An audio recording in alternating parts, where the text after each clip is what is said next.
If there's one common denominator of unsatisfying open worlds in games, it's bloat. Bloat doesn't equate to mere size, it's rather what is done with that size that makes or breaks a game's map design. Copy and pasting a formulaic list of activities across a map just doesn't make for a meaningful and substantive content. Players like to be rewarded with additional story, characterization, and fun upgrades upon discovering more of that open world, not another checkmark on a map.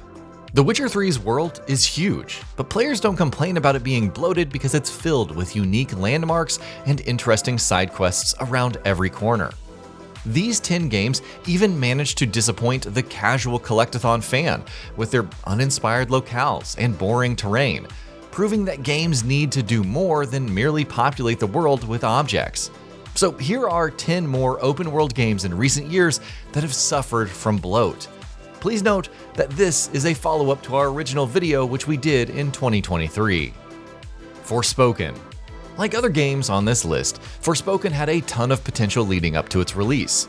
We first saw glimpses of it with the impressive next-gen demo where the PS5 was announced, but the final result was severely lacking. The best thing about the game, its versatile and engaging parkour, isn't facilitated well by the open world. For one thing, there's entirely too few things to do in the magical world of Athia. What's more, there's an absence of magic to capture the imagination of the world, consisting of empty rolling hills dotted with repetitive activities as it is. What hinders the empty exploration further is Frey's constant quipping and complaining. If you're not keen to hear constant quips and snarky complaints over the course of several hours of empty, though fun, world traversal, you're not going to have a good time in Athia. After critical and commercial failure, the studio was then shuttered. Rise of the Ronin.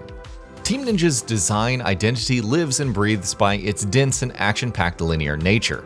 So naturally, the decision to go open world in their next samurai game was ambitious for the team. Being the first open world game from the studio, Rise of the Ronin doesn't falter too hard, but it could have been better with a more streamlined structure. The refined action combat the team has been known for helps the formulaic world activities feel a bit more fun than they otherwise would. This game features dozens of bandits camps in its large world, but there's also genre mainstays like watchtowers and cats to pet across mid-19th century Japan.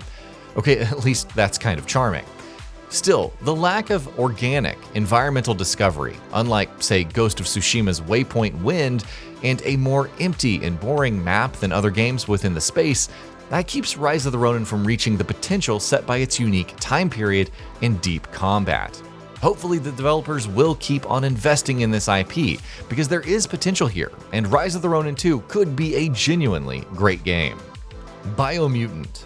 Unlike Gotham's largely samey environments, the open world in Biomutant is rather diverse and visually unique across biomes. But visual distinctiveness between the 6 tribal regions is where Biomutant's open world stops being impressive, unless you enjoy the busy work of clearing checklists, that is. Completing the many outposts, resource towers, ruins, and fast travel signposts rewards you with little, while being as shallow as it is repetitive. But the combat and quests don't really do anything interesting to accommodate the rote world activities, firmly solidifying Biomutant as a quintessential mid-game. It's unremarkable, but not bad per se, and when multiplied by the huge open world and all of its repetitive activities, makes for a lot of wasted time one could have spent in more meaningful game worlds. Biomutant is a prime example where a strong investment doesn't always result in a meaningful product. Gotham Knights. If rote repetition is the death knell of open worlds, Gotham Knights feels oddly lifeless for a city meant to be in constant crisis. All of the positives of the Arkham games, save for some of the third-person combat DNA, is gone with this game. And sure, there's some fun stealth sections to be found within the story chapters, but a majority of the game's content is beating up the same thugs and solving copy-pasted crimes throughout Gotham to grind towards knighthood progression. Players can typically look past a bit of padding and grinding if the world feels alive and responsive, but Gotham also fails on that front. Alleyways are mostly empty, civilian traffic is practically non-existent, and the city doesn't evolve or react to the story advancements or a recently liberated borough. At least the game looks really nice with its lighting. Gotham oozes atmosphere on a superficial artistic level despite the lack of liveliness and organic activities. Gotham Knights does have its shining moments, but very few of them have to do with the open world structure. And honestly, at this point, we just need a new Batman Arkham, not to mention the disaster that was Suicide Squad. Just Cause 4. While Biomutant can't reasonably be considered bad by any means, Just Cause 4, well, it certainly can. The only thing I'm uncertain about is if this game suffers more on the story or exploration axis because it sucks at both. First and foremost, there's just too many patches of nothingness in the game world, resulting in terrible activity density. At least Rico's versatile grappling hook can be played around with to traverse the boring environments because it's downright sleep-inducing to go anywhere in this game otherwise. Accommodating the poor map design is a total absence of a minimap or a radar. I mean, come on. An open-world game with no way to track points of interest at a glance, and one with such a bloated and empty world at that, is just inexcusable. The missions and side activities are also far less creative and interesting than previous Just Cause titles, and the game crashes pretty often. You know what? I can't even point the main blame on the open world. Just Cause 4 is just plain bad. It's amazing how the series shifted into a complete freefall after Just Cause 2. It's just such a massive shame. Rage 2. Rage 2 is another game on this list that certainly isn't altogether bad. Its open world design just kind of feels tacked on to extend game time. Avalanche Studios uses id Software's wonderful gunplay tech to craft a fast and fun game. Shooting in Rage 2 feels fast-paced, but with very lackluster and repetitive map design, its potential is overall severely diminished. There's hardly any reason to spend time checking off side activities due to the drip-fed upgrades that the players are rewarded with. This is thanks largely to a pretty early plateau in the upgrade tree, which maxes out your character pretty quick.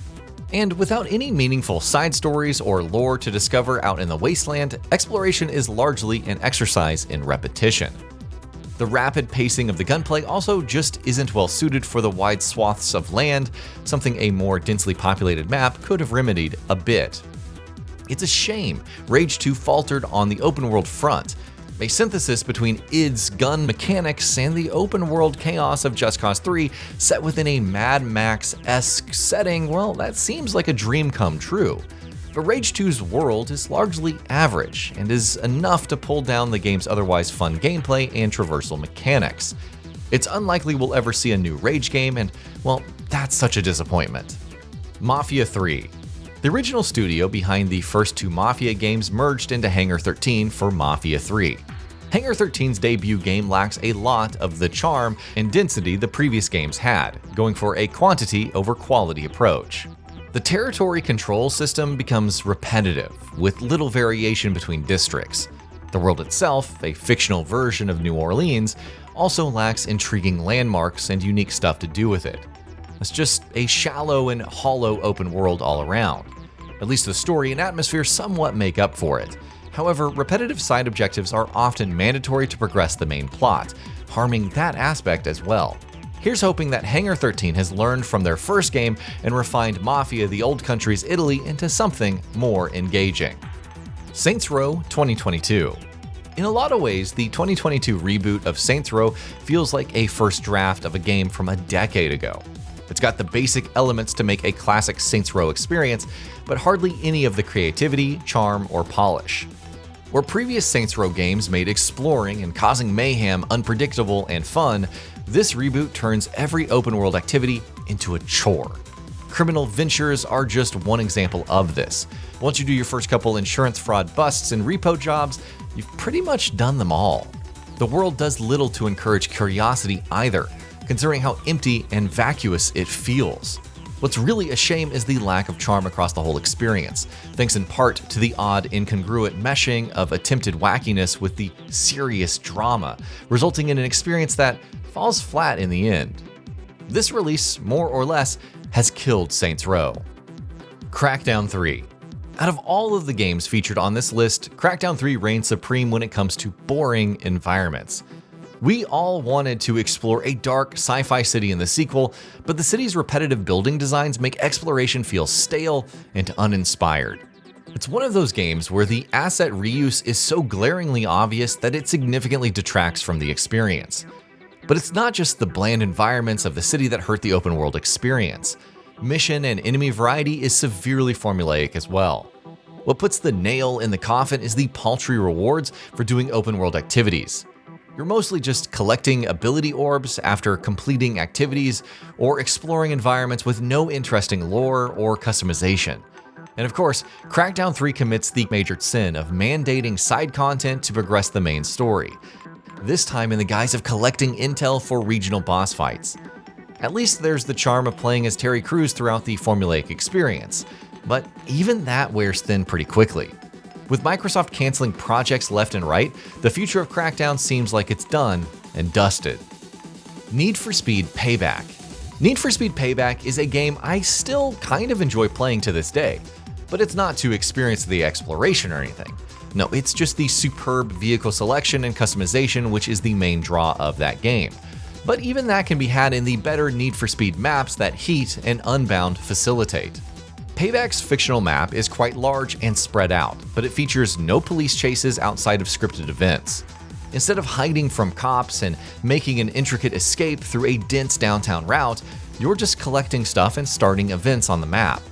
This makes Payback's map the least dynamic and least designed for racing than any of the modern era Need for Speed titles. Fortunately, a lot of great Need for Speed games were released since then, so let's hope this continues into the future. And that'll be about it for this one. If you guys like what we're doing at Gaming Vault, please consider subscribing to our channel, and I'll see you guys on the next video.